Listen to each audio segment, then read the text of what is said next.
CIA is forbidden by American law to kill anyone. There are no exceptions. The law is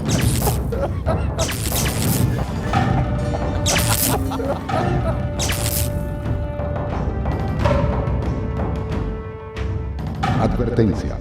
La película que verá a continuación no fue hecha por el Departamento de Imagen de la CIA, sino por fuerzas negativas que podrían poner en peligro el sistema de normas que a través de nuestros ejércitos y corporaciones le hemos inculcado.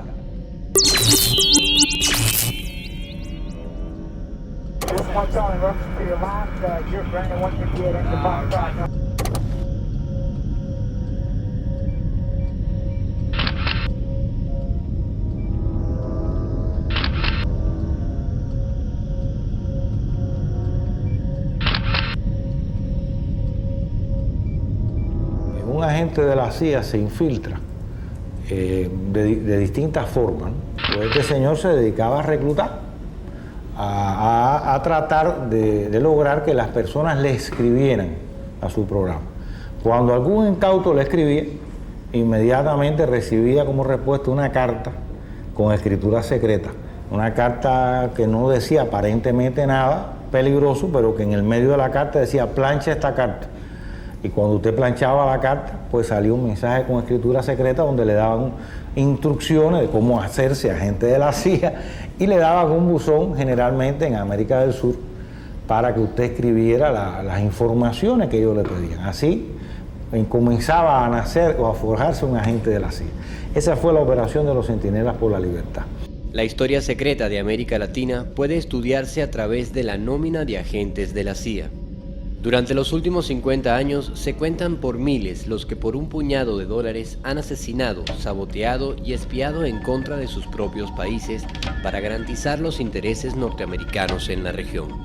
El objetivo principal siempre ha sido eso: imponer la dominación en el continente y tratar de que los ejércitos nacionales sean mecanismos en los cuales ellos puedan apoyarse para poder realizar sus políticas económicas, sociales, etc. Los años 50 marcaron una época de grandes victorias para la CIA y sus intervenciones en América Latina.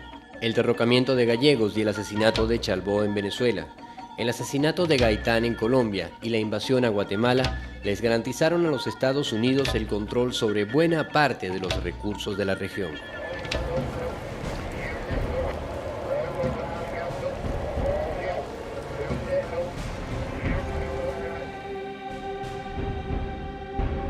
Pero mientras los pueblos del sur continuaban buscando caminos de soberanía, la injerencia del norte multiplicaría sus acciones, revelando los rastros de una invasión silenciosa. Invasión que en Venezuela logró cambiarle el curso a la historia.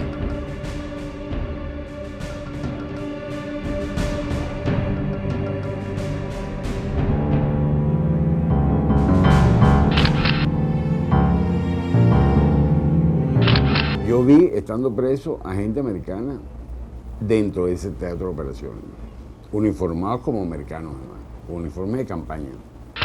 Siempre había agregados militares, desde la embajada norteamericana, incluso la guerrilla urbana secuestró a varios oficiales norteamericanos. Pues. En los destacamentos estos, en los TO, sí habían rangers, pues, ¿no? Nosotros sentimos hablando inglés en la montaña ya, pues, ¿no? En la montaña de Curimagua, pues.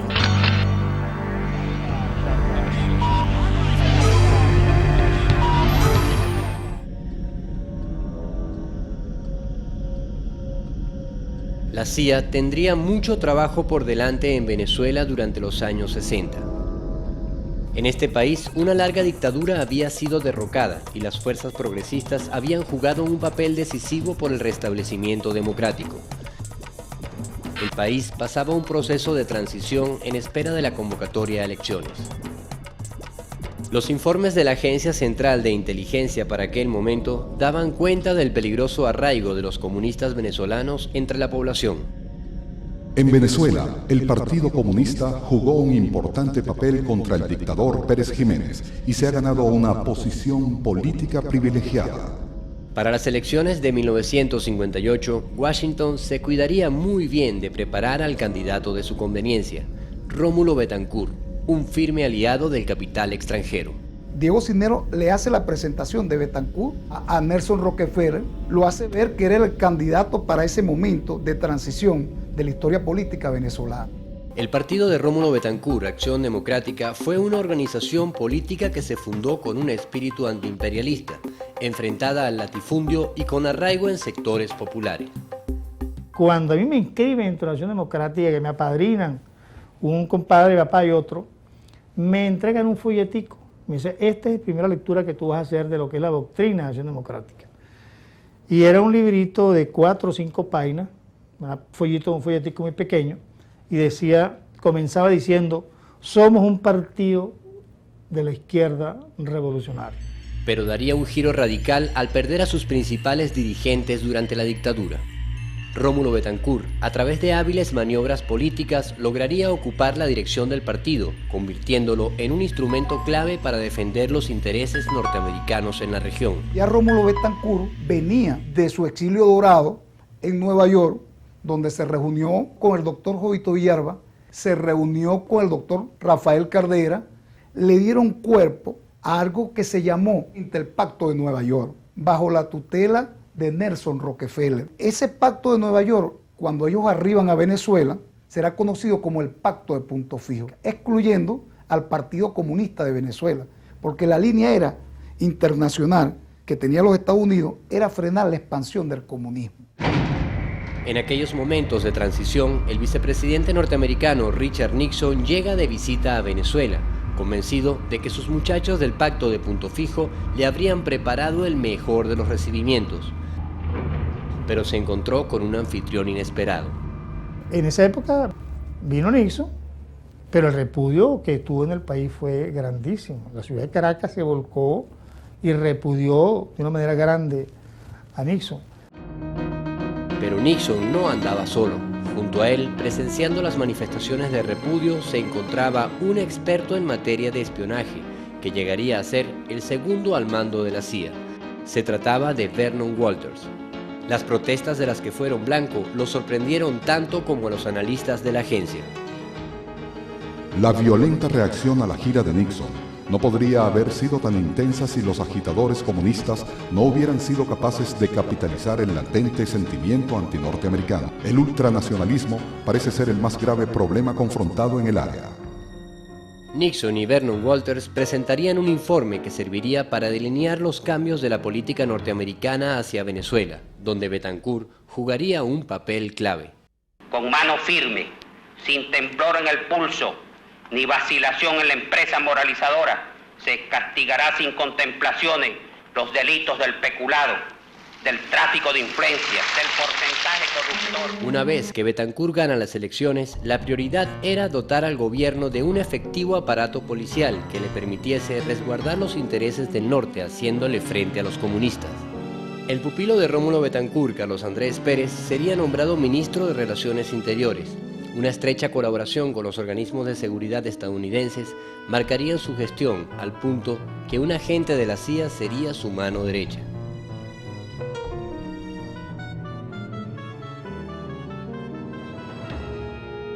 Las primeras acciones de Betancourt se alejaron de las aspiraciones sociales de los sectores más pobres del país. Había una situación política de crisis que se expresaba en la rebaja de los precios del petróleo. Era una crisis económica seria que obligó a Betancourt a rebajar los sueldos y salarios de empleados y obreros y a crear una crisis social política. En Acción Democrática había una ala de izquierda. Allí comenzó a distanciarse todo un grupo de dirigentes de Acción Democrática. Comenzaron a distanciarse de las políticas de Rómulo Betancourt. Y esto dio origen a la fundación del Movimiento de Izquierda Revolucionaria. Cuando Acción Democrática se divide, el país también se dividió en dos toletes completamente, en dos propuestas. Una manteniendo el proyecto viejo encabezado por la vieja guardia de Acción Democrática y una propuesta nueva. Comienzan una serie de luchas por las reivindicaciones populares con un programa revolucionario y el MIR al lado del Partido Comunista encabezan todas las luchas de enfrentamiento contra el gobierno de Rómulo Betancourt, que cada día va desarrollando una política más represiva. Tras las divisiones en su seno, Acción Democrática perdió la popularidad que le acompañó en otras épocas y recurrió al arma que le quedaba para controlar la calle, el uso de la violencia. Llegaba la policía a pegar y a darle rolazos, tiraban bombas lacrimógenas, presos, heridos. No estaba permitido manifestar, no estaba permitido expresarse ni nada. El gobierno de Rómulo Betancourt ametralla y masacra en la Plaza de la Concordia una manifestación de desempleados. Esa manifestación fue reprimida, ahí murieron 4 desempleados y hubieron varios heridos. Iba perdiendo las masas en las organizaciones de masas. Los sindicatos, por ejemplo, comenzaron a perder los sindicatos, comenzaron a perder las organizaciones de masa estudiantil. Como respuesta a esto, Acción Democrática formó las bandas armadas de Acción Democrática, llegaban a los sindicatos donde estaban perdiendo las elecciones y hacían un acto terrorista allí contra esas elecciones para evitar que se demostrara su pérdida. Esa es como una respuesta, pues si ellos ven que está organizado este sector, bueno, ellos de alguna manera tienen que organizarse y se organizaron en bandas, pues. Una las dirigía Soto Socorro y la llamaban la Sotopol, que cuando había una manifestación ellos salían con cabilla, las banderas de ellos, el asta de las banderas eran cabillas.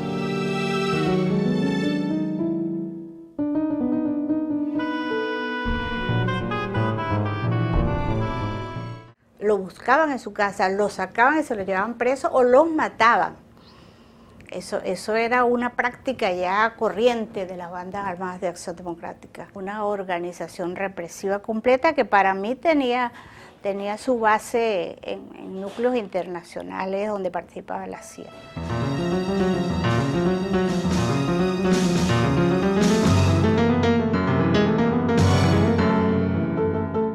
Como ya se habían dado muchas evidencias de la acción represiva de Betancourt contra las manifestaciones, muchas de esas manifestaciones ya estaban comenzando a ser defendidas desde la propia manifestación con las primeras acciones de autodefensa que se llamaron entonces en aquella época. Entonces la idea era evitar que esa manifestación pudiera generar alguna acción de violencia. Bueno, de pronto llegó la Guardia Nacional, pie, rodilla en tierra y le echó plomo. Ahí fue cuando definitivamente recogiendo heridos, sacando heridos, arrastrando muertos y sacando heridos, muchos dijimos, no, definitivamente la acción no es la manifestación, la acción es otra. Entonces comenzamos ya de una manera más o menos organizada a participar en el proceso de irse comenzando a armar. Se realiza el tercer congreso del Partido Comunista, donde se discute la vía de la lucha armada para la liberación del país y la profundización de la democracia y el socialismo. Allí surge la lucha armada y muchos se fueron a las guerrillas y surge el Frente Guerrillero José Leonardo Chirino. El partido llamó a la resistencia y aparecen los primeros fusiles, porque en ese tiempo era el FN-30, una cantidad de revolucionarios, de guerrilleros, que más tarde formaron parte de los frentes del país, los frentes que se crearon en el país, en el oriente, en la zona central del país, en el estado Miranda, y en el centro y en los llanos, y sobre todo en la zona de Lara.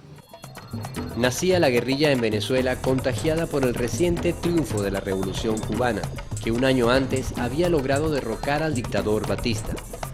Al rápido crecimiento de la guerrilla venezolana respondería Washington con sus propios planes.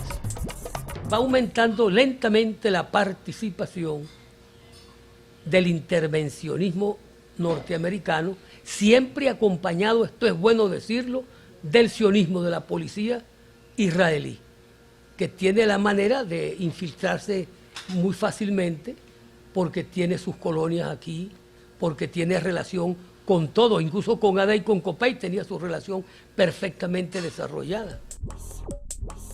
Los acontecimientos en Venezuela eran seguidos bajo la atenta mirada del norte.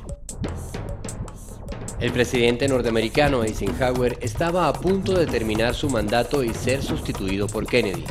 Pero antes de abandonar la presidencia, dejaría listos los planes de intervención para la región.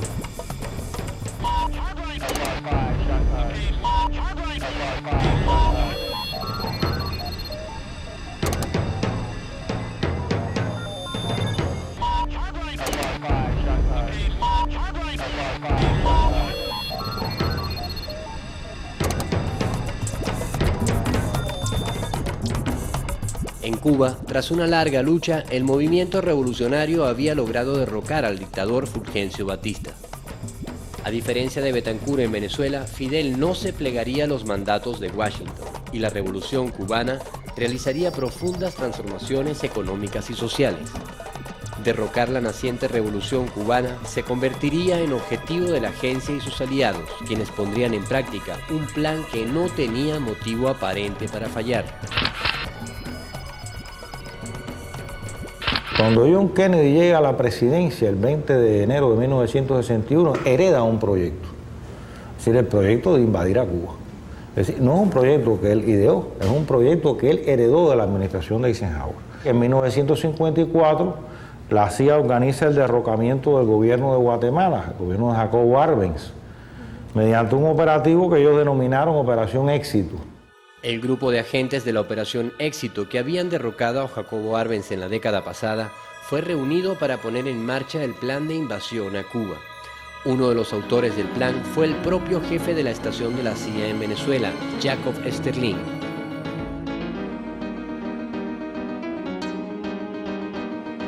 Van a buscar los mismos oficiales, los mismos jefes, los mismos personajes, las mismas ideas.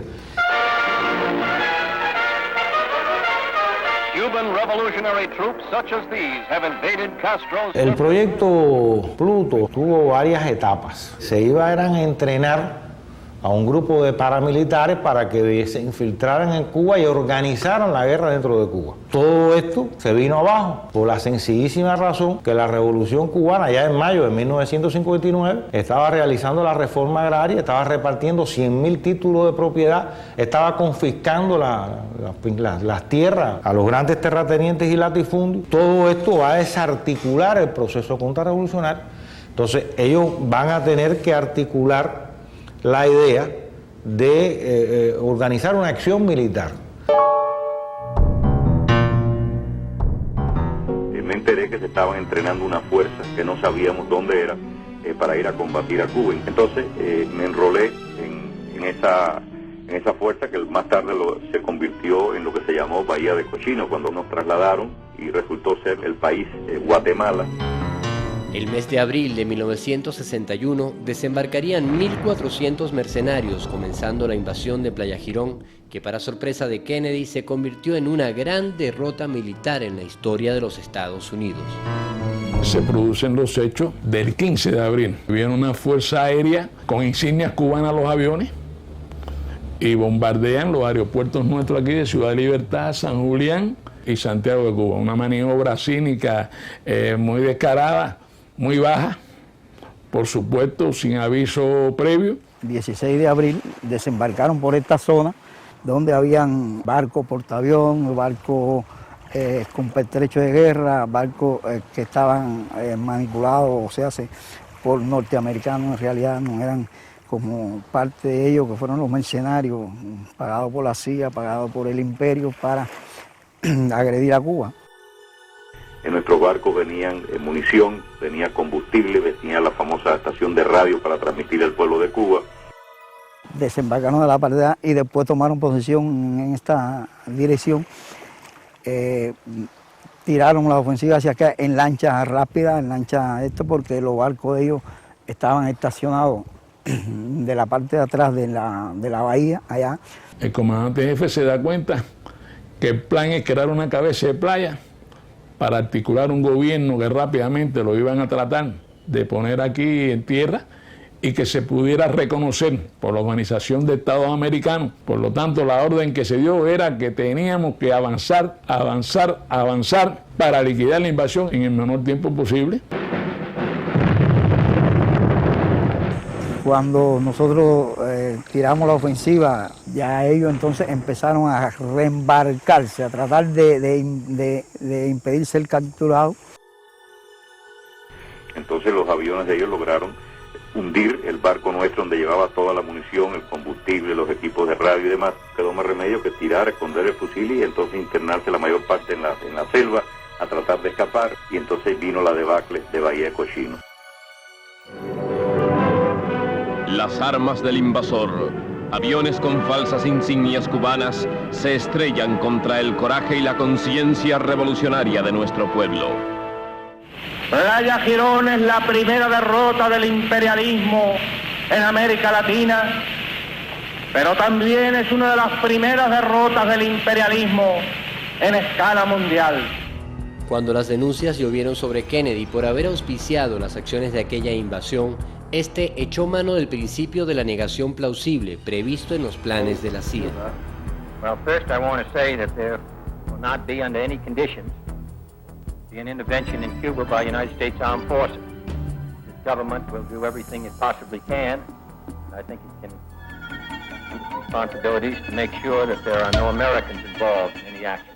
Pero poco le duró la mentira, pues Fidel había logrado capturar a 1.189 mercenarios y Kennedy pasó la vergüenza de verse obligado a pagar $53 millones en medicinas y alimentos a cambio de recuperar a sus buenos e inútiles muchachos.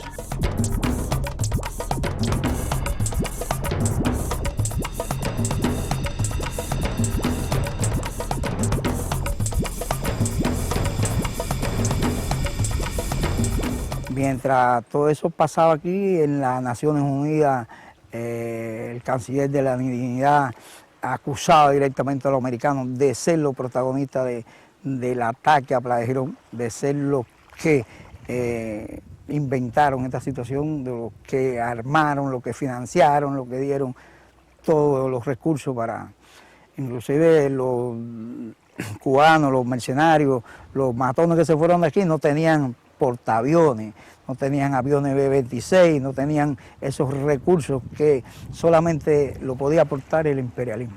Gentlemen of the brigade, I need not tell you the profound impression your conduct during some of the most difficult days and months. And I can assure you that it is the strongest wish of the people of this country that Cuba shall one day be free again. El imperio no se resignaría ante aquella derrota y prepararía nuevos planes de ataque contra la revolución cubana y los movimientos de liberación en el continente.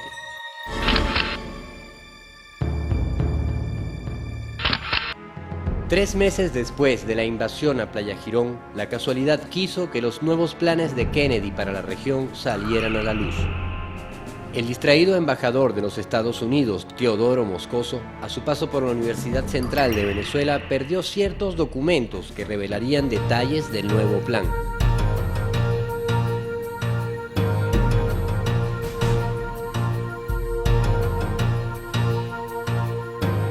Empezó a correr un rumor, Moscoso entró a la universidad, está reunido con el rector. Nos pareció medio raro, reunido con el rector. Todo el mundo salió originalmente de todas las facultades como si hubiera corrido pólvora. Alguien dijo, ahí está Moscoso. Bueno, ahí está Moscoso fue volarle como avispa. Pues. Y cuando llegamos a arquitectura estaba el carro negro abajo con su chofer. Y claro, fueron llegando estudiantes de todas las facultades. Una afluencia como general que rodearon el carro. Habrían allí, ¿qué? Unas 1.500 personas. Allá arriba se quedaron el decano y las otras autoridades decanales, miembros del Consejo de Facultad, etcétera, etcétera, montados allá arriba trincherados con Moscoso. Y el carro Moscoso ahí. Nosotros revisamos el carro por ver que se ven armas, una cosa de esa. Y encontramos ese maletín con ese pocotón de documentos. Eran documentos que tenían que ver con planes de agresión a Cuba. Por eso fue que se los mandaron a los cubanos.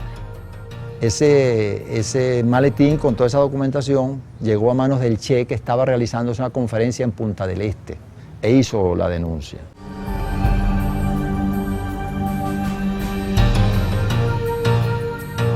Estaba el Plan General de Contrainsurgencia. El Plan General de Contrainsurgencia fue llamado en los aspectos sociales Alianza para el Progreso, pero ese era un aspecto del asunto. Es como lo equivalente un poco a lo que hoy es el Plan Colombia, ¿no? Que tiene varios aspectos y tiene un aspecto específicamente de contrainsurgencia, en el caso ahora de la guerrilla. Así era en aquella época. La Alianza para el Progreso fue ayuda económica, eso lo aprueba el presidente Kennedy, para detener la influencia del socialismo, que tenía su ejemplo reciente aquí en América Latina con Cuba. Entonces era muy importante entonces golpear todo lo que significara la presencia y la solidaridad con Cuba. Siguiendo los lineamientos del plan de Kennedy, Rómulo Betancourt corrió a la OEA a pedir sanciones contra Cuba en un gesto tan lacayo que su propio canciller se negó a secundar. Ignacio Luis Arcaya no quiso aceptar el planteamiento del presidente Rómulo Betancourt de ir a acusar a Fidel Castro en la conferencia de San José de Costa Rica, sino más bien lo que hizo fue ir a defender a Cuba en contra de Estados Unidos y sacaron a URD del gobierno. Finalmente, Betancourt rompe relaciones con Cuba y se prepara para recibir a Kennedy, quien con su visita avalaría al presidente venezolano como un líder ejemplar para los intereses del norte. However, in 1961, Betancourt's popularity was such that he could, as host of President Kennedy in Caracas, walk free and unguarded among his people. JFK and Jackie became Venezuela's idols. Now President Kennedy can point to Venezuela as the best argument for the Pan-American Alliance for Progress program. Tras los aparentemente sanos compromisos de la Alianza para el Progreso, se escondía un elemento que saldría a la luz muchos años después: la creación de una oficina de seguridad pública en Caracas, a través de la cual la CIA y el Pentágono dirigirían los aparatos represivos de Venezuela a su antojo, sembrando de muerte, torturas y desapariciones el país.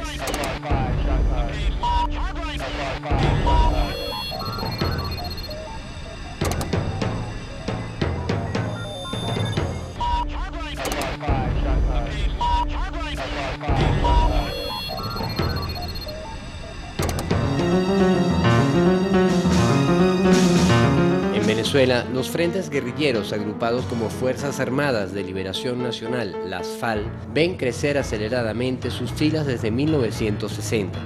Pero los rebeldes que luchaban por un cambio social no eran solo civiles. En el seno del ejército, una corriente de oficiales también formaban parte del movimiento que propugnaba por un cambio de rumbo en el país. Nosotros somos mucho más amplios de eso. Decimos que la lucha que existe ahorita no es entre oposición y gobierno. Los mandos militares de los principales batallones estaban en manos de puros muchachos antiimperialistas. Y para Estados Unidos eso es una preocupación, que haya un ejército en un país petrolero, que los mandos militares estén en manos de antiimperialistas. Y los nombres se pueden citar, pues, el Macho Prada, el Macho Vargas, Moralito. Los hombres de mi generación, la llamada generación del 60, no solamente estudiantes, obreros, campesinos, sino también muchos militares. Estuvimos en Venezuela enfrascados en una lucha revolucionaria. No había un caso en que salieran vecinos a protestar, por ejemplo, obreros a protestar, estudiantes a protestar, que no fuera reprimida implacable y duramente con el costo de centenares de muertos y heridos durante todos estos años. Por cualquier cosa hacían preso una persona. No todas las Fuerzas Armadas estaban de acuerdo con esas acciones anticomunistas y contrarrevolucionarias que tenía el gobierno en esa época, hasta tal punto que se producen los estallidos y las insurrecciones militares de Puerto Cabello, Carúpano, que fueron insurrecciones muy importantes. Eso era todos los días que había protestas y había muertos heridos, había destrozos, había de todo. Y eso fue lo que nos llevó tanto a Carúpano, Puerto Cabello, a la rebelión. Nosotros pensábamos en esa época pues una mayor profundidad de desarrollo social y apoyados por supuesto en las armas del pueblo y las armas revolucionarias.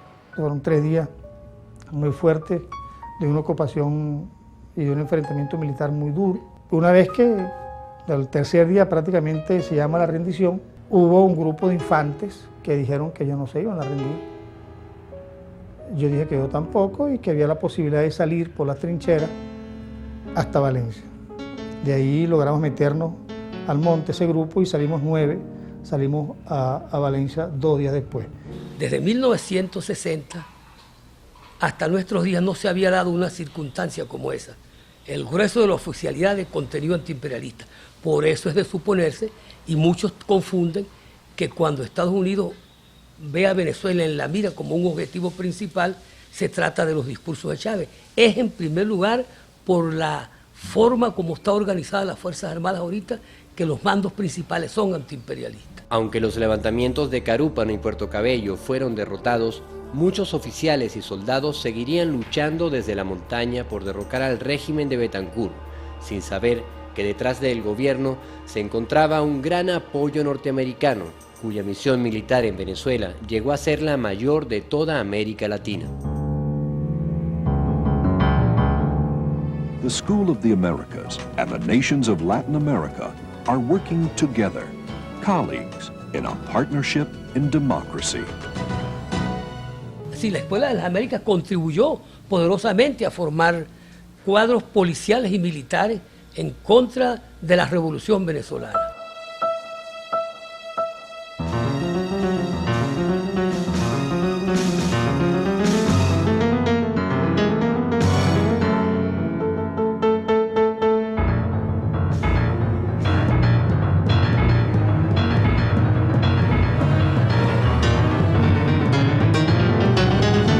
Funcionaba en Panamá.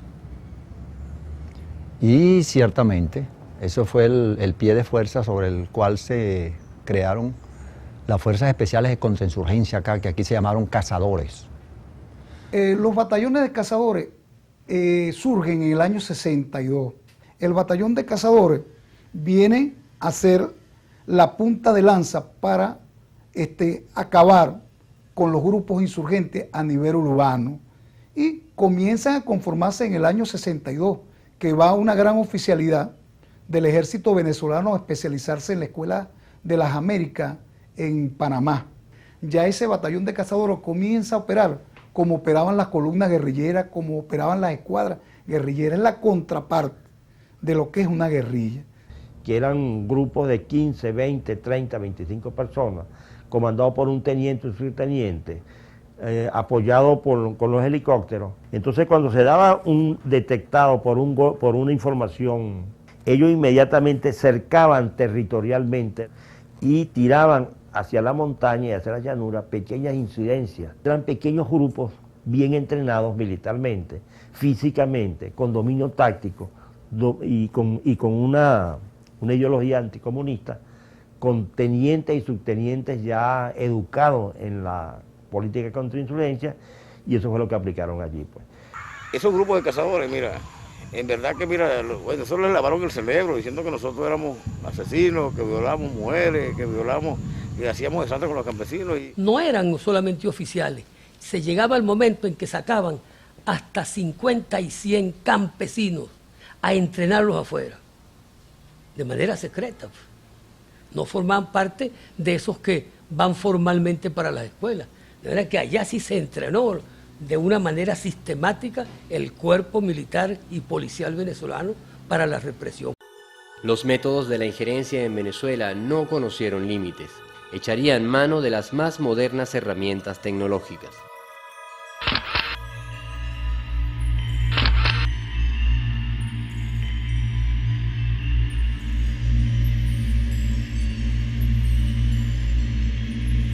Campesinos vieron con asombroso temor el descenso de un aparato redondo, bastante luminoso y herméticamente cerrado, de cuyo interior se emitían sonidos similares a un gran reloj. Le muestro así, no ve aquí donde cayó el satélite. Y ahí sí se enterró. Estos son palos muy grandes que habían, ya se acabaron. De por aquí había un palo que se partió, a lo que se enterró. Cápsula espacial de Estados Unidos hallada por varios campesinos en Guaramito. El aparato fue inutilizado a machetazos. Sacamos el primer maletín y sacamos el otro maletín y le abrimos el hueco al que dejó el azúcar para adentro, y adentro se veía la maquinaria.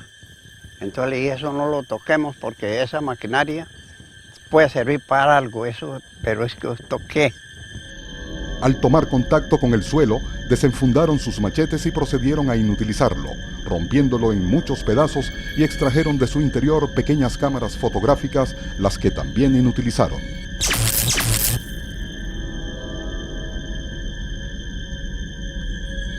Yo reconozco esto aquí, y por aquí así, porque esto si cayó se enterró, el caño, está por aquí. A mí me parece que estos eran los maletines donde iban los flotantes, estos que se ven aquí. Y claro que por este lado era cartón de piedra. De la investigación se hizo cargo la Dirección General de Policía, organismo que procedió a la detención preventiva de varios campesinos para las declaraciones correspondientes. Dijo, lo que yo quiero, el que la dijo, es que mañana cuando llegue el gringo, un americano que viene, me dé de estaciones cómo estaba ese aparato. Le dije, no hombre, eso se lo entrego enterito otra vez. El portavoz de la NASA dijo que el objeto no pertenece a esta agencia, que la NASA rastrea cada objeto que tiene en órbita y que la caída la hubiese descubierto si hubiese estado a los alcances de su radar y del modelo de emisión de radio. Porque dos gringos, y yo creo que lograron casi hace cuenta, con tantos satélites que mandaron, hace cuenta dónde están las cosas de Venezuela, el petróleo, las minas y todo, y las fuerzas. Entonces, para ellos es fácil acabarnos. Pero tengo Dios en Dios y los cielos, y la Santísima Virgen María, que nunca nos veremos en manos de los gringos, porque es una plaga mala, destruidora.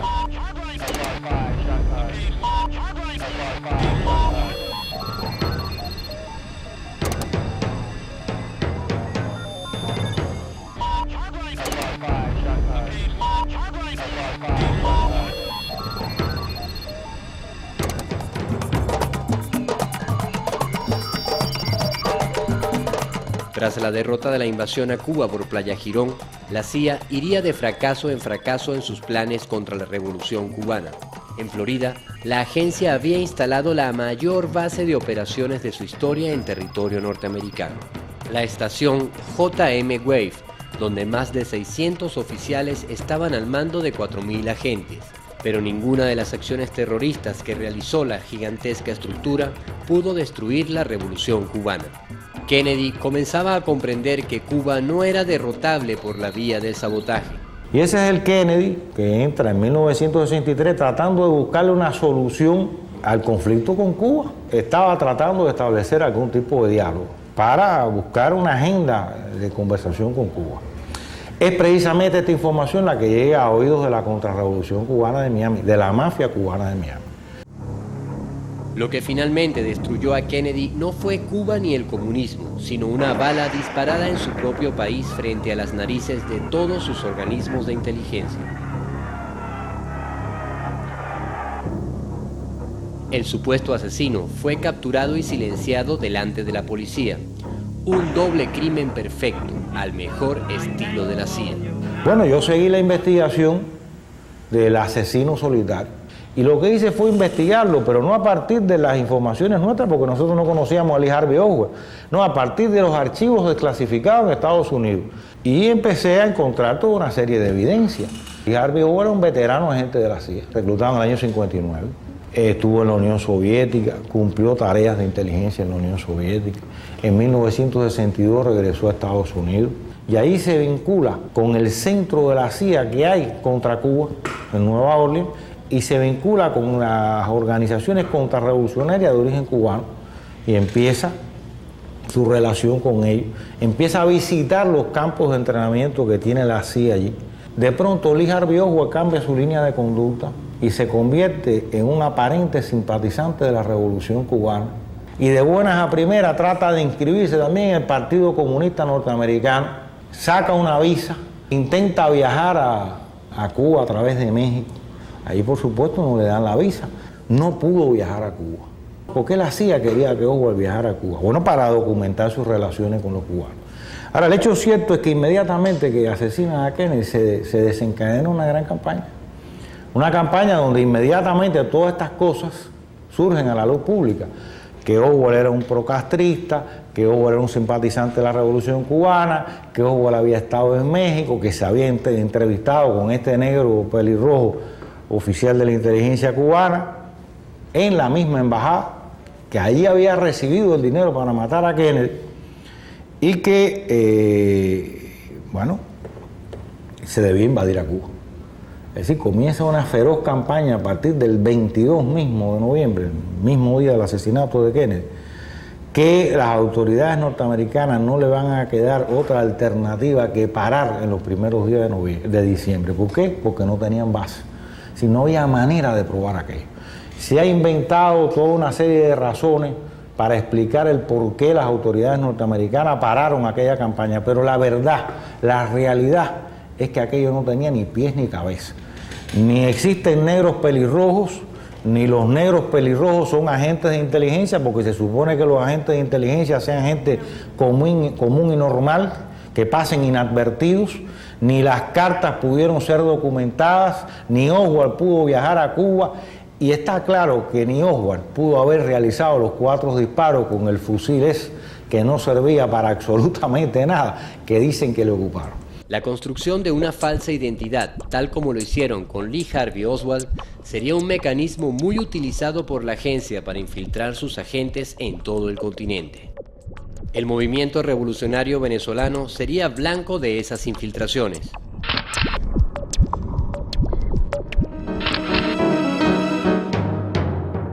Washington no podía darse el lujo de que el codiciado suministro petrolero que le llegaba de Venezuela se fuese a poner en peligro por un puñado de guerrilleros que amenazaban con repartir riquezas entre los más pobres. Y la CIA tenía un papel muy clave en penetrarlos, recolectar información, preparar la información para los militares y los policías. Los métodos son primero conocimiento, acercamiento. Tú ves que un tipo es de izquierda, hace un comentario de izquierda, se le acercan, amistad, y empiezan a trabajarlo, pues. Son trabajos, la inteligencia es un trabajo largo, puede ser de meses o de años. Hay un caso que es menos conocido, pero también es conocido, y es de Adolfo Menjar Lares. Este sujeto se infiltró en la FAL. Él llegó a estar presente en la conducción de una fuerza especial que tenía la Fuerza Armada de Liberación Nacional. Es el responsable de la muerte, directo, fue el que dio la orden de la muerte de Iribarren Borges. Fue secuestrado y fue muerto estando secuestrado. Él tenía una posición en el gobierno muy importante. El asesinato de él constituyó una noticia conmovedora en la sociedad venezolana, ¿no? Y le permitió a Betancourt calificar a los guerrilleros no de guerrilleros, sino de bandoleros. Los operativos policiales llevaron a la detención de alguna gente y llevan a la muerte de Félix Farías, delatado por Adolfo Menjar Lares, que luego estando preso, él confiesa allí que es agente de la CIA. Este es el tipo de actividad que hace la CIA.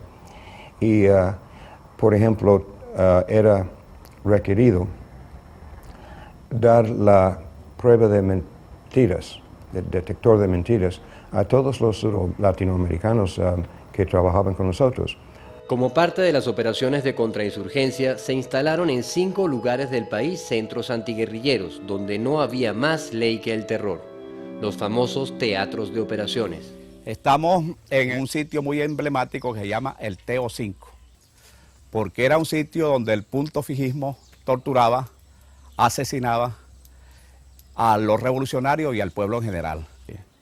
Aquí en ese tiempo el comandante era el señor Bernardo Rigores, en aquel tiempo el coronel Rigores, un hombre que, según lo que yo vi, era un ser despiadado y que le decía a uno que la tarea de él era matar. Tenían en todos los teatros de operaciones delegados de la misión militar norteamericana. Cuando un preso caía, inmediatamente lo golpeaban. Después que lo golpeaban, lo llevaban al TO. Cuando entraba al TO, le decían: quiero que sepa que usted en este territorio no goza de la defensa de los derechos humanos. Aquí no llega la Constitución venezolana. Se lo decían abiertamente a todos los que caían. Es famosa la carpa que había en Cachipo, en el estado Monaga, que se llamaba la carpa de la verdad. Y la llamaban la carpa de la verdad porque ahí torturaban a la gente hasta que dijera pues todo lo que podía decir. Yo vi, estando preso, a gente americana dentro de ese teatro de operaciones, uniformados como americanos, uniformes de campaña. Allí en esos momentos estaba un militar que no era militar venezolano, que generalmente uno caracteriza a la gente. Yo recuerdo que cuando me llevaban en el helicóptero, él sacó un cuchillo de esos militares que tienen sierra por arriba. Bueno, entonces sacó un cuchillo. Pero claro, él no hablaba, quienes hablaban eran los oficiales, ¿ves? Pero el tipo estaba ahí. Pero yo sí desde ellos dije, no, este tiene que ser de los asesores norteamericanos que están aquí en el país, pues. Nosotros tuvimos un enfrentamiento ahí con un grupo de tipos y los discos que teníamos con los campesinos de la zona era que eran bichos norteamericanos, pues, ¿entiendes? Y sentimos hablando de esos caramba ahí, pues, ¿no? Y las torturas, y la que hacían en los comandos de guerrilleros eran, ¿cómo se llama? Eran que los formaban esos rangers, pues, ¿no? Y los cazadores aquí los dirigían los rangers. Era los que estaban en el frente, claro, no se metían de repente al frente de eso, porque sino que estaban frente a los grupos de comando, eran los que mandaban a la gente que los instruían lo que iban a hacer, pues, ¿no? Eso y tenemos otra información, pues, ¿no? Es que de esos americanos están metidos aquí desde hace muchos años, pues, ¿entiendes? Y en la medida en que la guerrilla va aumentando, aumenta más el intervencionismo. Hasta que llega el periodo de 1964, cuando Raúl Leoni toma el poder. Aquí la cosa sí es bastante grave. Allí es donde hay 2.000 desaparecidos. Y los 2.000 desaparecidos son fundamentalmente en tortura. No me estoy refiriendo a muertos en combate, a muertos en las cámaras de tortura, en los 5 o 6 teos que habían en Venezuela. Los años 60 son para Venezuela la época en que surge el fenómeno de las desapariciones forzadas. Campesinos, luchadores sociales, dirigentes revolucionarios que tras ser capturados por la policía o el ejército nunca más se supo de ellos. Un fenómeno que surge precisamente cuando los agentes de la AID comienzan a dirigir las políticas de contrainsurgencia en Venezuela.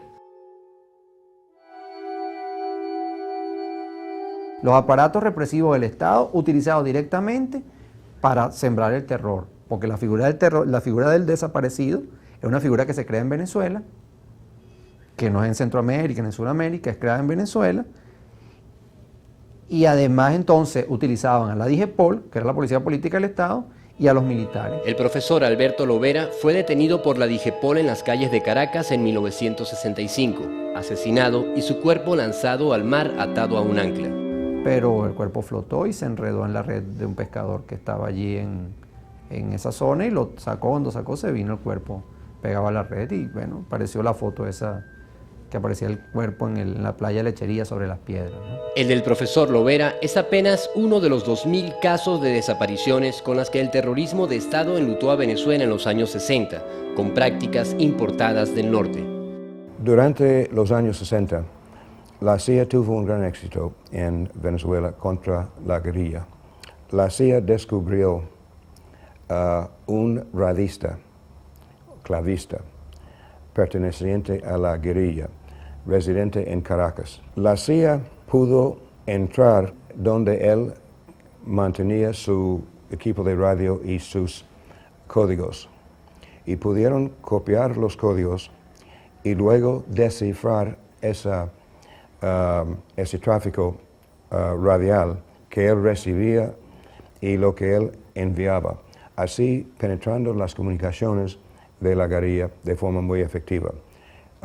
Eso ayudó mucho en lo que eran los éxitos del entonces gobierno de Venezuela contra la guerrilla en aquellos momentos. Esa experiencia después la expanden hacia toda América Latina, junto con la experiencia de Vietnam, por supuesto, y creo que lograron éxito en esa política de construcción, porque toda la línea del proceso armado, con todo lo que se dio en toda América Latina, que se dio un proceso armado, con el caso del Che Guevara, todos esos movimientos fueron derrotados con esa política de contrainsurgencia. La acción de la injerencia fue mucho más allá de la lucha contra movimientos armados. En los años 60, el intervencionismo dejó su rastro en el derrocamiento del presidente ecuatoriano Carlos Arosemena. Planificó e impulsó el derrocamiento del presidente Juan Bosch en República Dominicana. Promovieron un golpe contra el presidente brasileño João Goulart, implantando una dictadura que se prolongaría por 2 décadas. La CIA intervino también en el proceso electoral chileno, impidiendo que el candidato de izquierda Salvador Allende llegase al poder en 1964. El mismo año en Guyana, las multinacionales mineras apoyadas por la agencia lograban derrocar al presidente Cheddi Jagan, destruyendo la primera experiencia de república cooperativista del continente.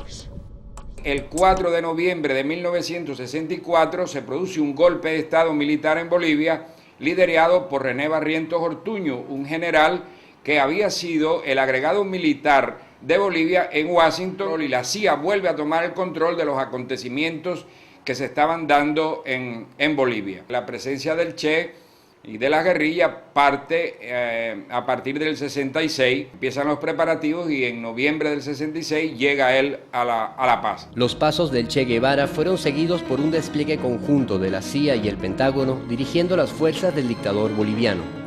Tras burlar varios cercos, el Che es herido en combate y cae prisionero. Sería ejecutado y su cuerpo desaparecido por los asesinos.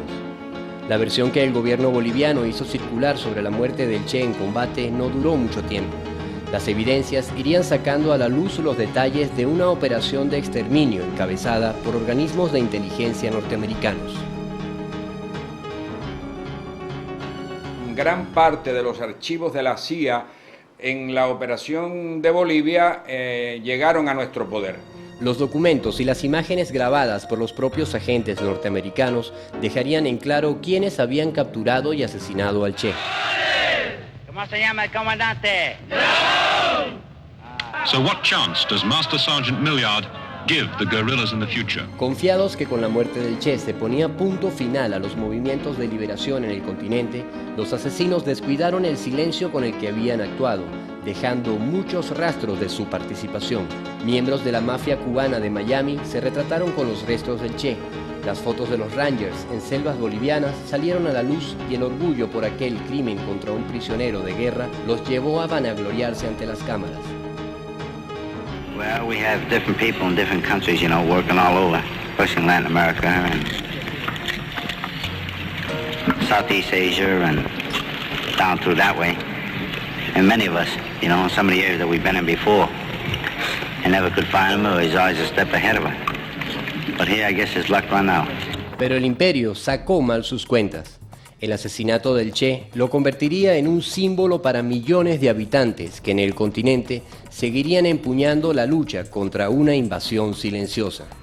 En los nuevos campos de batalla llevaré la fe que me inculcaste, el espíritu revolucionario de mi pueblo, la sensación de cumplir con el más sagrado de los deberes, luchar contra el imperialismo donde quiera que esté.